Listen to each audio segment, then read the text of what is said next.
Okay, good evening, everyone. Once again, welcome to our 2025 Pre-Camp Leader webinar for Camp Lewallen for our Scouts BSA Summer Camp program there.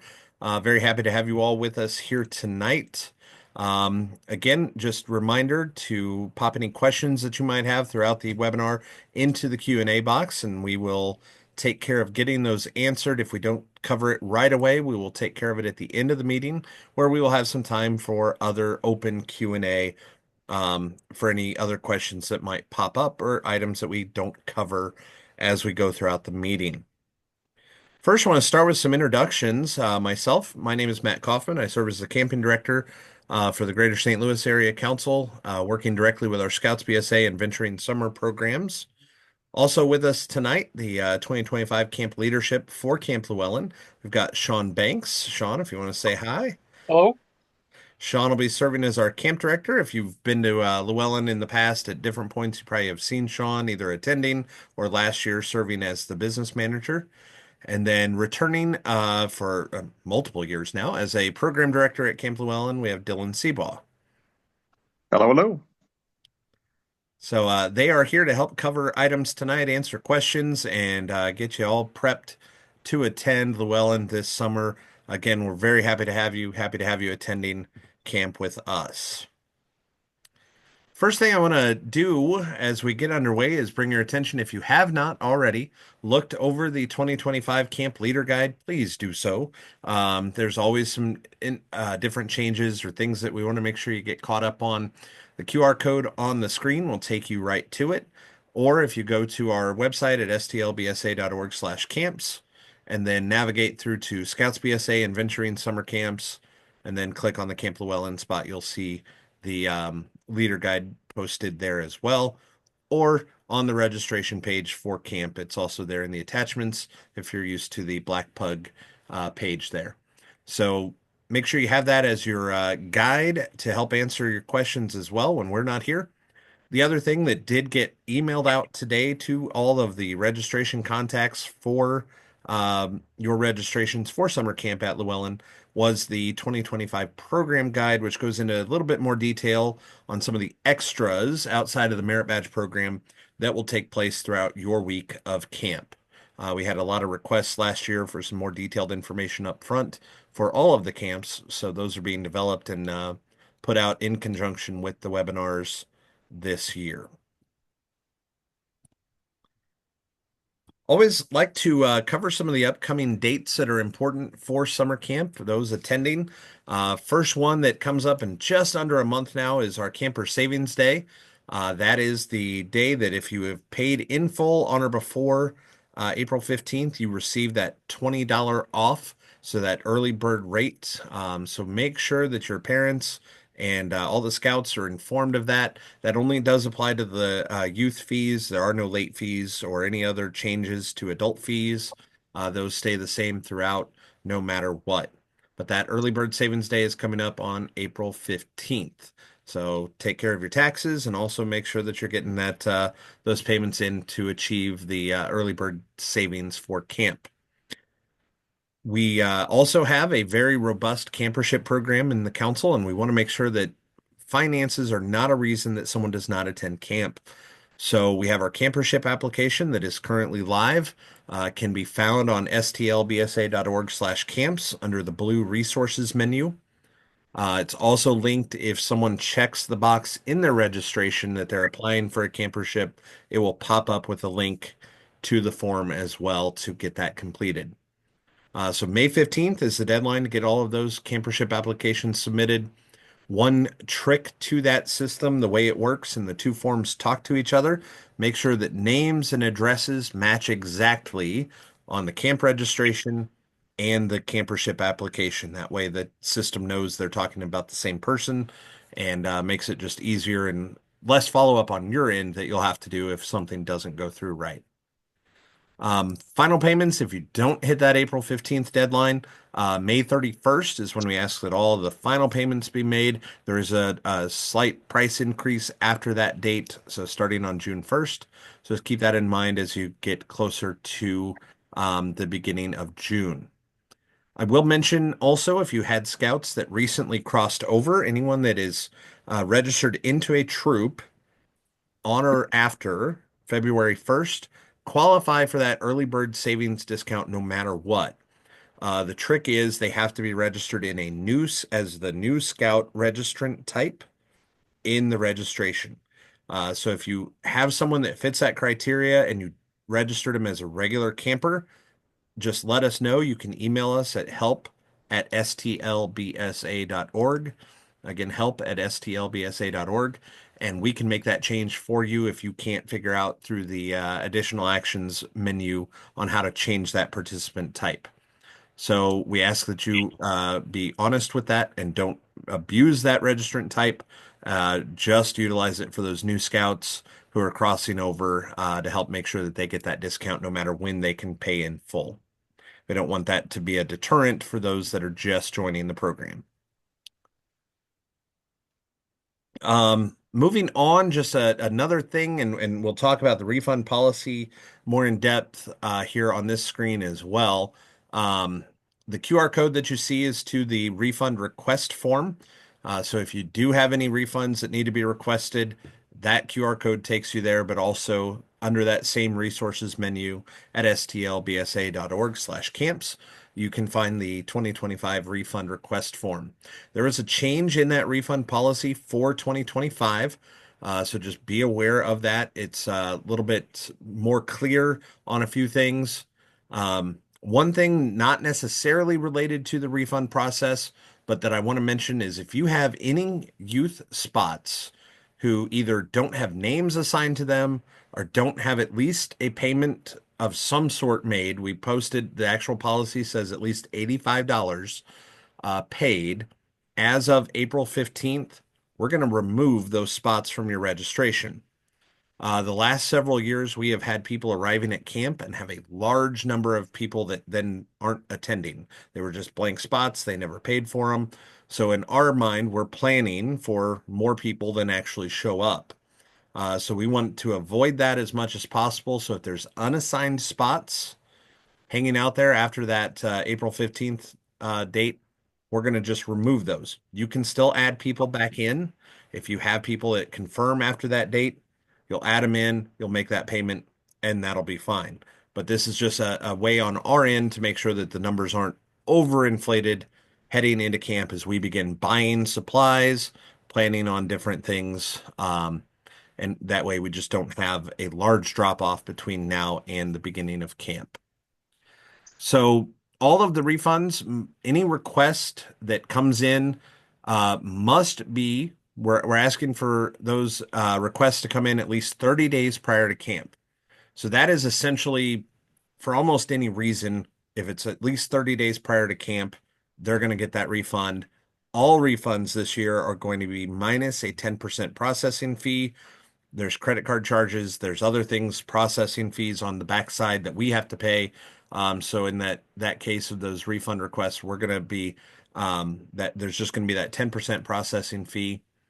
Um, if a refund request is made after 30 days prior to camp, so any of those past that date, they have to meet one of the extenuating circumstances that you can find on that form.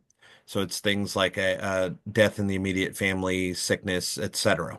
And there may or may not, depending on which of those things it is, it may ask you to upload a doctor's note or some other, if it's a required school thing, it'll ask you to upload some kind of proof of that, um, just to make sure that everyone is following the same process for submitting those refunds. Um, After we get to that May 31st date, any refund, no matter whether they meet the extenuating circumstances or not, are only eligible for 75% of the fee to be refunded. Again, we've already started paying for things at that point for the number of people registered. So we just have to make sure that we're covering our bases on any of those that back out or cannot attend after that May 31st deadline. If you have any questions about that, feel free to put that into the chat or the Q&A rather, or you can always email me. My email is attached to a ton of different things, including the Zoom link for tonight's meeting. So I want to make sure everyone's clear on what that policy is. It was in the leader guide that was published in December, so you should have had time to review that before tonight. All right, moving on to a better topic that's not just talking about refunds and things. Camp 2025 camp t-shirts are currently available for pre-order. Um, so that is minus that where it's showing through blue on where it says Camp Llewellyn and the design is, it'll be a white imprint on the actual shirt. I forgot when I removed the background to put it back in on that slide, so it looks a little funky on that. But on gatewaytraders.org, you can see the actual ones. We have pre-orders available online until April 28th. And new this year, we've got the system all worked out to where you can pre-order and pick up at camp. So it's not just a you have to choose a shipping option if you pre-order. So we will have those at the camp available for pickup when you arrive if you pre-order by that April 28th date. If you don't order by then, we will have a supply of shirts in the trading post when you arrive. We did not run out, to my knowledge, of any last year. We got really close on a couple the sizes, but we try to do our best to estimate what the needs are going to be. I will mention also, even though it's not really publicized yet, there's going to be some new hoodies in the trading post this year that would be nice for those cool mornings. A new shirt featuring the St. Francis River in Camp Llewellyn. So a couple nice things that are coming to the trading post that you'll see there. But for the t-shirts, again, gatewaytraders.org to pre-order, and we will have it ready for you at camp when you arrive. All right, next, going to talk through some of the steps for registration. So things to take care of between now and when camp begins, no matter which week you are attending. The first one, and this goes right along with what we've been saying, make sure your numbers are as accurate as they can be. This is invaluable to the camp administration and staff as they begin their planning and making sure that we are ready to greet you and as are prepared for you as we can be. So making sure those numbers are accurate is important. You can add people as needed. If you run into any issues with that, feel free, again, reach out to myself or our help desk at help@stlbsa.org, and we can help you get those spots added that you might need. Sometimes the system gets a little finicky and tries to throw extra or other people into a different campsite or things like that. We can fix it all, so it won't be a problem if that happens to you. We can take care of it. If you have any extra spots right now that you know you need deleted, say they're just an empty spot, you thought you were going to have more people than you do, there is I should have put a QR code on here for you, but for to request deletions, it's not something you can do on your end. It just doesn't let you delete spots once they are booked. But if you go to stlbsa.org/camps, and then choose that blue resources menu, you'll see a deletion form that you can click on. It's a simple Google form to fill out, and then our support staff will take those spots off for you. So make sure that those are happening as needed. Again, April 15th, if they are empty, non-paid for spots, we're going to do it also, but if you know now, it'll help clear that up. Make sure all of those spots that you have reserved have names attached to them, including the adult spots. Um, Again, that may you may not have that all worked out right now, especially on the adult side. That's okay. Just by the time you arrive at camp, please have those all filled in. Make sure that you are registering your adults. We don't want to have, just like it's not great to drop a large number of people when you arrive at camp, adding a large number as you arrive at camp can also be a challenge. So make sure that you are registering any of the adults. There's a spot for full-time adults as well as one for part-time adults. So if you have someone that is simply going to be there part of the time, they can register just for the days that they are going to be there. All right. And then getting scouts signed up for classes, that's important. We know that most people have been working on that. A lot of those are happening as we go, but make sure that those that sign up late or whatever else happens there, that they get signed up for their classes. And finally, on this page, just make sure you are submitting any special dietary needs, allergies, or other restrictions. Um, so that we can be as prepared as possible. We know at times, depending on when you were at Llewellyn last summer, if you were there, there were a couple challenges. We've been assured that those have been remedied, and we have a new crew that will be there at Llewellyn to take care of those things for us this summer. So that form, much like the others, is in that resources menu on stlbsa.org/camps. Also linked to that page, at least in the leader guide. We didn't have the form done quite when we published the leader guide, or it would have a direct link there for you. But those are very important. We share that with the food service company so that they can be prepared to address the allergies and other needs as necessary. All right. I'm going to ask real quick, just one random person, throw something in the Q&A for me to make sure. It's just odd that I haven't had any questions pop in. So I just want someone to even just type hi and throw it in the Q&A so that we see that it's working before I keep going into the next. Oh, perfect. Good deal. All right. Thank you guys. That was perfect. So now we know that those are taken care of. I just wanted to make sure since I get a little distracted sometimes and was just still talking away and wanted to make sure it was working. All right. Additional information. A week or two before your arrival at camp, maybe more, depends on how with it Sean and his administration is. You will receive a Google form basically to fill out. It'll ask some different questions that just help the staff be more prepared for your arrival at camp. Uh, just verifying things such as equipment needs, etc., that we can take care of through that form. So make sure as you see that come, it typically will come to the registrant registration contact on the registration, which in some cases is not someone that also attends camp. That's okay. That person can forward the link on to whoever needs it to complete it. So make sure that does get completed when you receive it. All right. Next is going to be camp arrival and check-in, which I will throw to Sean or Dylan, whichever want to just kind of walk through a brief synopsis of how check-in and arrival will work on your Sunday of camp. You want to take it, Dylan, or you want me to? Um, I can go ahead and take it. Okay, go ahead. Alrighty. So, when you get to camp, and now correct me if I'm wrong here, Sean, is 1 o'clock that is the Correct. official beginning of check-in. Yes. So, the ideal situation for both you and the staff to make like just the check-in process the most smooth. Um, First things first. As soon as 1 o'clock happens, go to the office. This is for a couple very important reasons. First off, we're supposed to confirm the amount of people that have come. So we just kind of do a general roll call. You bring the book with you, and we just go through each individual person that you do or do not have. That way, we can have an accurate count for the week. It's also uh, you should, once you have officially checked in, you're going to go to the campsite. Uh, at the campsite, you should be met by your troop guide.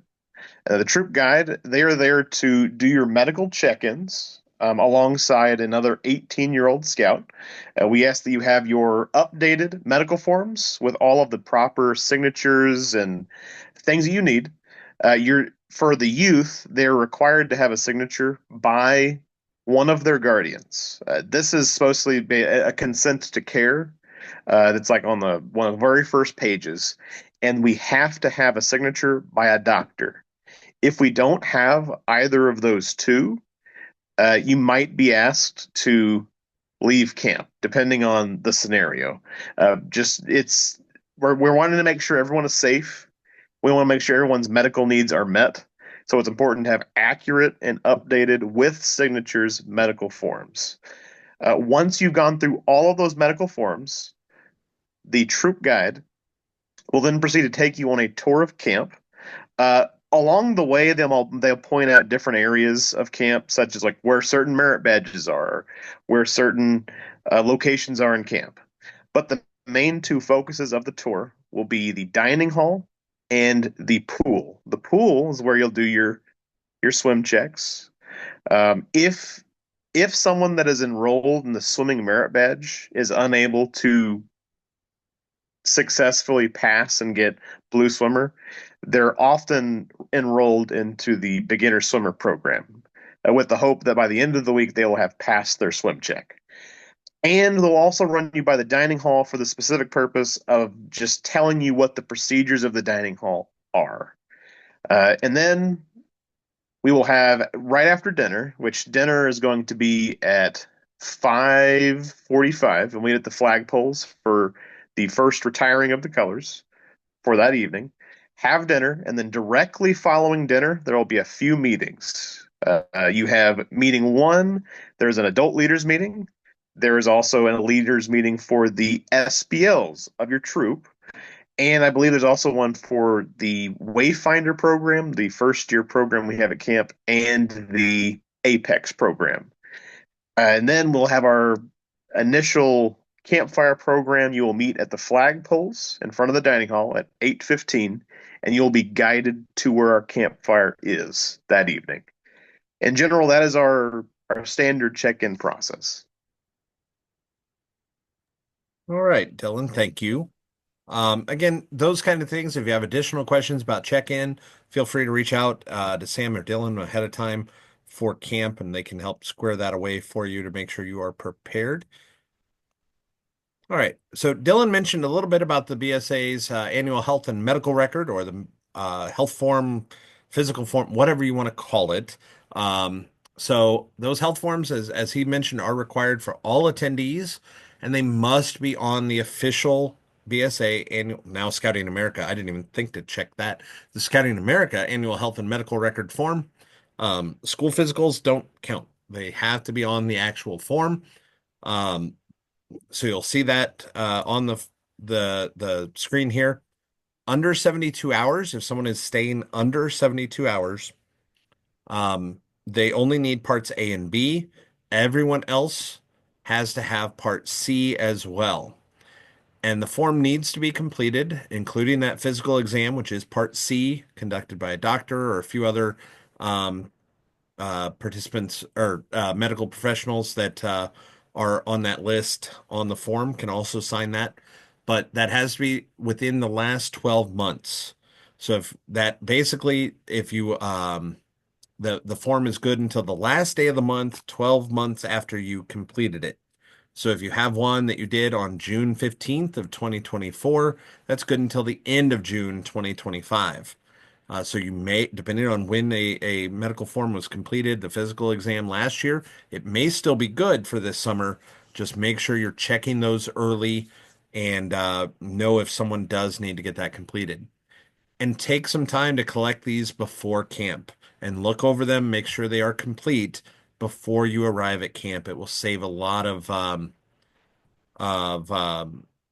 hectic and heartache when you arrive if you have all those forms taken care of before you arrive. So those are again found. There's a link in the leader's guide to the form. You can also just search like Scouting Health Form.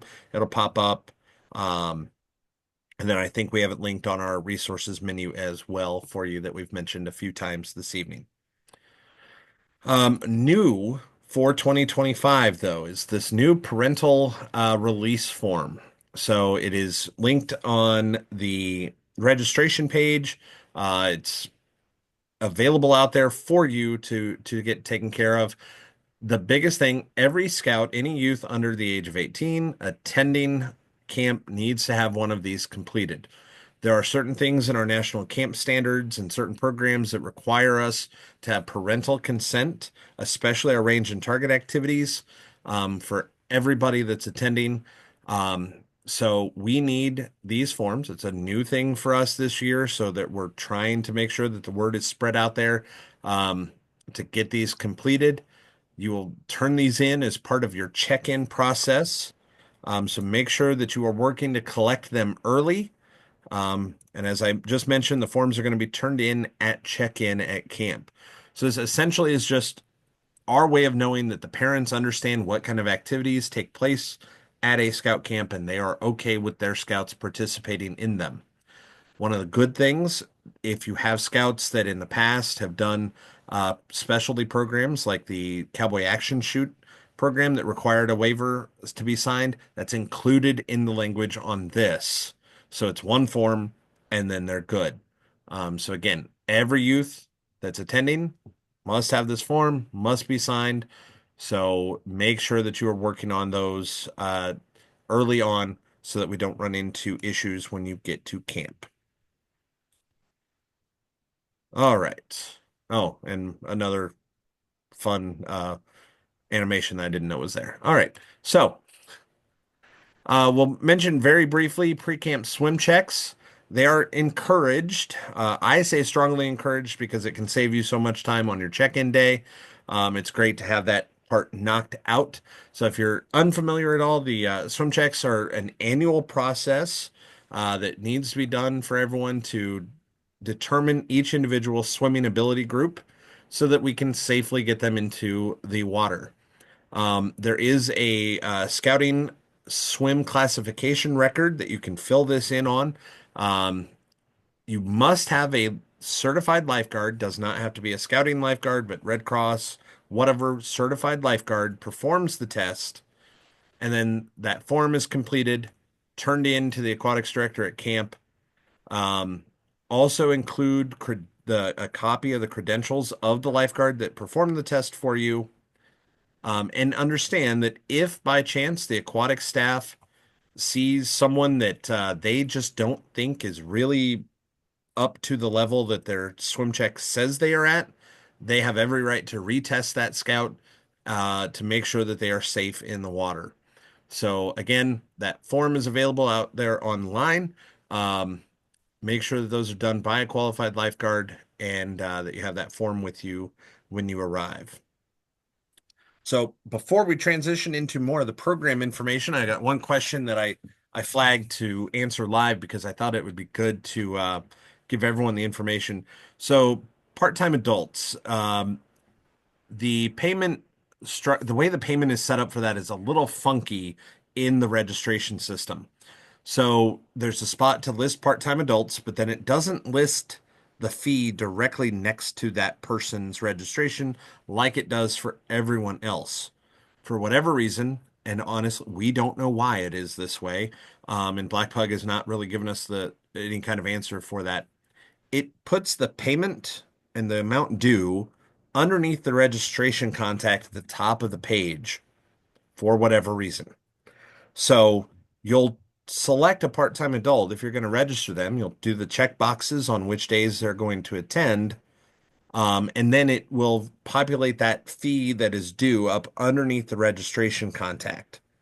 In the leader guide, it does show the breakout, or it better show the breakout of how much for each day that those participants are paying or being charged. If it's not there, it is online in the registration page under the payment information. You can see that.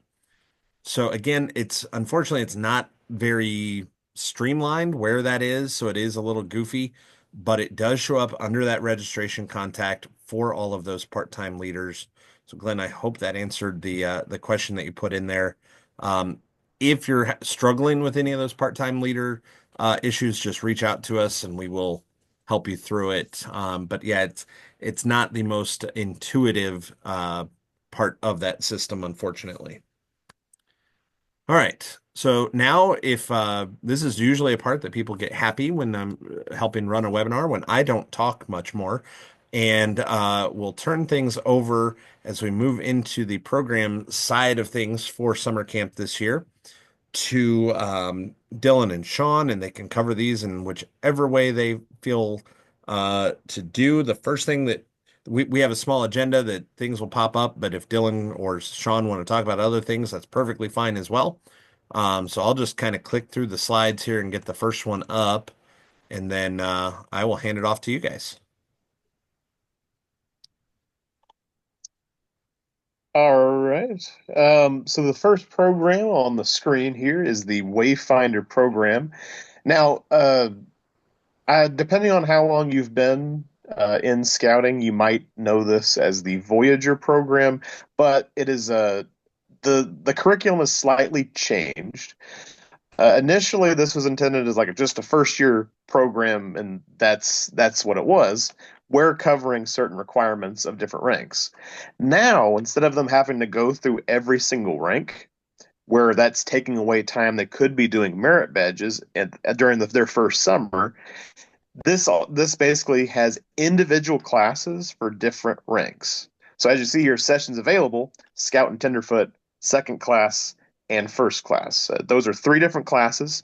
So instead of if perhaps your troop has already run through a lot of the Scout and Tenderfoot requirements, that is an hour freed up in which they can participate in merit badges rather than be just in the Wayfinder program. So it kind of opens up a lot of opportunities. Now, a lot of the same traditions still exist. I believe on Fridays they are taken to uh, the lake. As far as I'm aware, that's still going on. And on Friday, not Friday evenings, Thursday evenings, they have the Wayfinder campfire where they tell spooky stories around the campfire. And this is really, again, we have like our Mount Logan track the same night. This is really for any of those first year scouts that are not wanting to go up Mount Logan on their first summer. So again, it gives more program for the newer guys if they're not wanting to go the whole way for the Mount Logan track. So again, our program lead for that one is Mr. Wyatt Merlot. Very, very talented scout. Knows his information, and uh, I think he puts on an amazing program.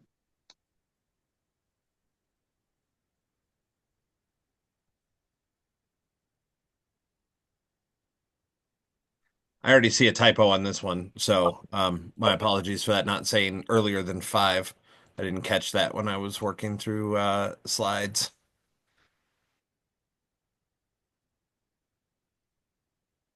Yeah, they can come before your parents can come before 5 p.m. On family night if they want to watch the water carnival, or we have people coming and watching the turtle derby and things that are going on that day. Kind of everything after lunchtime is available for parents to watch if they want to come and see some of the activities that your scout is doing at camp. Yeah, it looks like Dylan might be typing an answer, Sean. Do you want to cover kind of the rest of Sure. family night? Um, you know, a lot of units will prepare their own meals for that Wednesday night. We do have the ability to, if your unit is actually eating in the dining hall on Wednesday night, uh, we can make arrangements for those parents that are coming in. We just need to know in advance. Um, Generally, we try to know by Monday, or how many extra people you're going to have for that Wednesday night. So yeah, if your parents are coming in and they want to eat dinner with us, they're more than welcome to do so, and do that. We just I think there's a nominal fee that they pay in the trading post to cover the cost of the meal, and and we'll let you know that at the leaders meeting. Yeah, it's either Uh, $7 or $8, and I can't remember off yeah, the top of my head without looking to verify. right. If family night campfire is at 8:15 p.m., the camp staff puts on a nice show for you, and then of course the Order of the Arrow call out ceremony happens immediately following our family night campfire.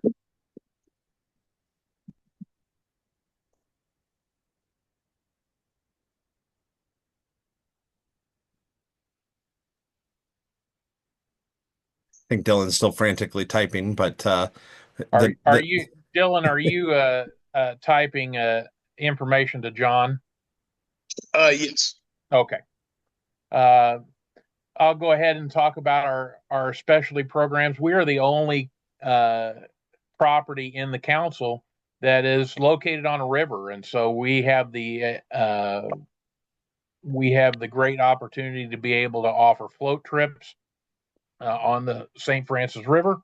Uh, we also have a climbing tower training for our adults. If you have adult leaders that don't have their introduction to outdoor leadership skills training, their position specific training, or their climbing tower training, all those trainings can be taken care of while you're enjoying your time there at the camp.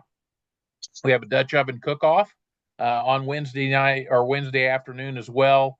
I think the time is between 2 and 4:30. You bring your entries to Braswell Pavilion if you want to participate in that, and then I think they announce the winner at the closing campfire. We also have our ATV program. We are the only uh, camp in the council that offers the ATV program, and they get to ride ATVs with our trained instructor, and it's a great program as well. Um, one of the things that these are some of the things that set our camp apart from some of the other camps. Um, we have our Lake Palooza, which is a lake aquatic evening activity that we do. We do the water carnival. We have a night swim, all kinds of things a night climb as well, stargazing, all kinds of evening activities that you and your scouts can participate in. Obviously, we also have, I don't know if it's on another slide, our Mount Logan trek goes up Mount Logan, and they have the opportunity to spend the night up on top of the mountain on Thursday night, weather permitting, and that's also a great activity that people can do. A Oh, lot of hey Sean. Yeah, Uh, go ahead. there was a question about the Mount Logan trick. There was a question if they had to reserve or schedule the Mount Logan trek. No, There is no reservations. The only thing that needs to be prearranged beforehand is knowing that there's enough adult supervision going up the mountain. Other and than we that, take there care of is no that during limit. our adult leader meetings. Uh, we'll obviously we'll have a leader. One of our staff goes up the mountain, and then our extra adults will figure out at the leader meeting. The same with float trips and things like that. Okay, yeah, I was wanting to make sure that we hit on that because John had answered or asked it. I wanted to make sure we kind of answered live. Would there be, just I'm asking the question to make sure, if a unit was interested in doing a hike up there on their own at some other time during the week instead of the organized time, would that be something that they could arrange as well? To my knowledge, so if there are troops that are interested in doing something of the sort, the only thing we would ask is again making sure there's enough adult supervision as well as clearing it through the office. This is mainly for the benefit of the admin staff. We're responsible for you during the week, so we want to make sure everyone is safe. So as long as there is that forward contact, um, And we always we send a medical bag up the mountain with the group, so that would be something that we would want to send with you as um, a better than normal first aid kit that goes up the mountain with you. Yep. And Perfect. and us knowing that people are up there would also be very important in case of inclement weather, things like that. Those would have an impact as well. Yep. Thank you. I'll cover this page real quick. One thing that we started last year, excuse me, is you'll notice that some of the classes when you register for the scouts for them, there's a class fee associated with them. For things such as leatherwork, basketry, wood carving, space exploration, I'm trying to think what else there might be. Those are archery is another that has a kit thing associated with it. When they sign up, they'll take care of that class fee, but then we will provide anything else they need to them when they arrive at camp. So when they go to their first class on Monday, they'll get that kit, whether it be the wood blocks they need for carving, or leatherwork kits, or the arrow kit that they have to work on to put together an arrow, or their rocket kit, whatever it might be. Those class fees cover that. Any additional supplies will be delivered there at the class. It just prevents the scouts from having to go to the trading post to pick it up or find it ahead of time at a scout shop where not everyone lives close to a scout shop or wants to pay shipping to get it to them. So those things will be on hand. We will make sure that they get them on the Monday when they arrive at class. I have no idea what else is on this page because I can't remember. But basically, any other items, you guys covered a lot of things. If there's any others you want to cover as far as additional programs that, I will remind everyone that the majority of everything, we caught a lot in the program guide that went out today, where you can read up a little bit more about when and where all of these individual things happen when you are at camp. And then that'll give you the opportunity to review that and then ask other questions as you might have. And inevitably, the camp staff, once they're really together and planning, they may come up with additional things that we don't even know about yet. So, Yeah, like last year, cowboy action shooting was something that I don't think was on the initial meeting that developed before camp. right. And one thing I didn't talk about specifically or have on here was the my brain's going blank. The Apex program, which is detailed more out in the program guide as well. So you can see that Apex program that is for scouts 14 and up. Give some more variety for those older scouts. The details of what they would be doing and which days was included in the program guide that went out earlier today as well. And if you have a 21-year-old that would like to be our Apex director, we're still looking for that. And here's our staff opportunity page, but we're still looking for an Apex director and would love to find somebody that's going to lead that for us. So Yeah, we always run into those positions that have to be at least 21 can be trickier to find. So if you do know of anybody, obviously leaders that attend scout camp know what makes a good staffer, so they can help point someone in our direction. We would be eternally grateful for that if you help us find somebody. Um, Outside of Camp Lewallen, there are a few other openings available for camp staff as well. So if anyone is interested still, the majority of the spots require at least an 18-year-old that are empty at the moment. But we also know at some point we tend to have a few that either don't accept their contract or something comes up to where they can't work between now and camp. So still have people go on and apply. Once they apply, we have the camp director of their top choice reach out to them, schedule an interview with them to make sure that we go over and cover all of that kind of stuff with them. Sean, Dylan, anything aside from opening it up to other questions that people might have, anything you want to share with the group or say before we begin our wrap up this evening? sure, I wanted to add one quick thing about our registration process. Um, Dylan walked through that.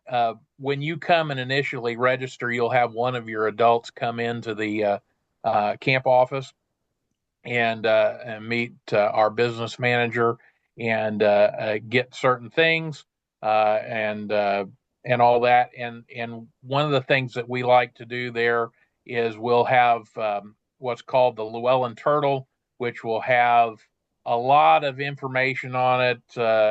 In there, we put the menu. We put it kind of walks you through the whole thing or everything for that first day as well, while you're still trying to get your bearings.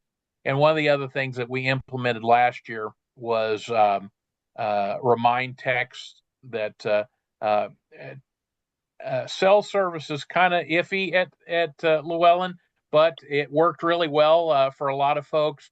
And and our business manager sends out remind messages, um, several a day, reminding about different things that are going on, and things like that to help get you motivated. And any of your adult leaders can add that to their cell phones, and then we purge the list at the end of the week. So it worked really great, and it also helps. If we have weather emergencies or things like that, we can get that information out. We monitor the weather all the time, and so letting you know when we know is one of the things that we try to do. Yep, very good. One thing that a question that just came in is a group coming from outside the area, coming from Texas. What can they expect temperature wise? And they want to make sure the scouts have the right gear packed. Oh boy, Michelle, that's a loaded question. Yes. So in general, especially in the June timeframe, I would say if we are having a regular southeastern Missouri summer, it can really vary. The highs anywhere from like low 80s to mid 90s. Every once in a while, early June or mid June might throw us a week of upper 90s with high humidity and it just get gross. But then also we can have those mornings that it's around 60 and everyone's cold and in hoodies and blankets still That at is morning correct. flags. It really Yeah. is a little bit of a crapshoot on what the weather will do in that part of Missouri that time of year. So I serve as the ranch director in the summer up at SBRF, so only about 35 miles northeast of Lewallen, and yeah, it can just vary so much from week to week. So looking at those outlooks about 10 days out, 7 days out beforehand, the traditional packing list that's included in the leader guide will get you a really good start, but then really keeping an eye on what it's saying for that following week because we may just have one of those spikes where it's going to be just unbearably hot or cool, depending. So I gotcha. So we mentioned the mountain. So absolutely, I live in central Illinois where I am. Anything compared to the flat that I live in is a mountain. Mount Logan is one of the highest points around there for sure. It's still kind of a hill. I won't Yeah. claim that outside, but it is kind of a hill. So I appreciate the question there though for sure. Um, all right. So I saw my scouts taking climbing merit badge needed to attend a pre-session, but could not find it in the class list. That I will explain that part, Chris. So that is a remnant of the way our class catalogs are built. So at Llewellyn, that's not a necessary thing, and I did not catch that when building the schedule out. I tried to separate them out because we pull from one big list to build the schedules. That pulled information for a different camp. So just the regular class times for climbing is when they will need to attend. There is not a pre-session there at Camp Llewellyn. Thank you for pointing that out. I'm going to make a note so I can work on getting that fixed, if not for this summer, in the future. So thank you very much, Chris, for that question.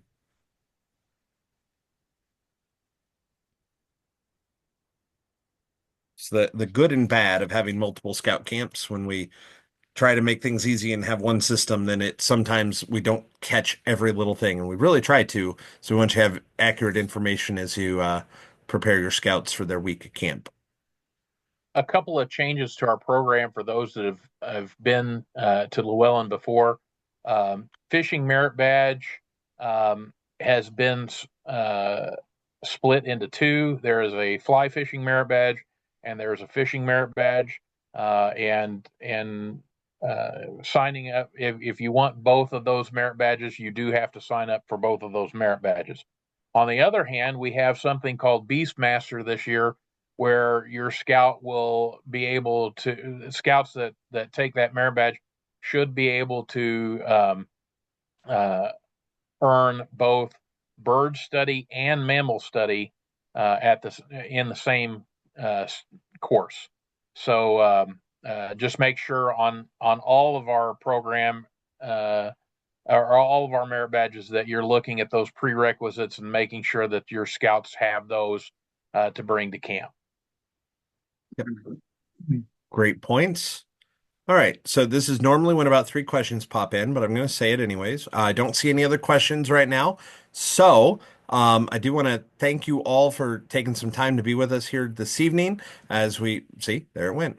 Uh, oh, sure. I'll let one of them type back to that real quick. But as I continue chatting, that won't be an issue though. We can always make that work. But you being a part of this webinar tonight to get the information and allow us to answer some questions with you. So we really do appreciate you taking that time tonight. Also want to definitely thank you on behalf of Sean, Dylan, the entire Camp Llewellyn staff, and our Greater St. Louis Area Council for choosing to attend at Camp Llewellyn this summer. Llewellyn is a gorgeous property. You'll have a lot of fun. The camp staff there is top notch, high energy, really enthusiastic about what they do, and are excited to provide a great program for you all this summer. So really appreciate you being there, and I look forward to visiting with you at least once or twice during the week that you are there at Camp Llewellyn when I can get away and come down to visit. So again, not seeing any other questions popping in. We really do appreciate it. Look for the posting of the webinar tonight, the recording of it, sometime tomorrow, as it takes a little bit to get it turned around and ready to post. But we will go ahead and officially conclude this evening. I'll turn off the recording, but I'm going to let Sean finish his answer there. So again, thank you, and we will see you all at camp this summer.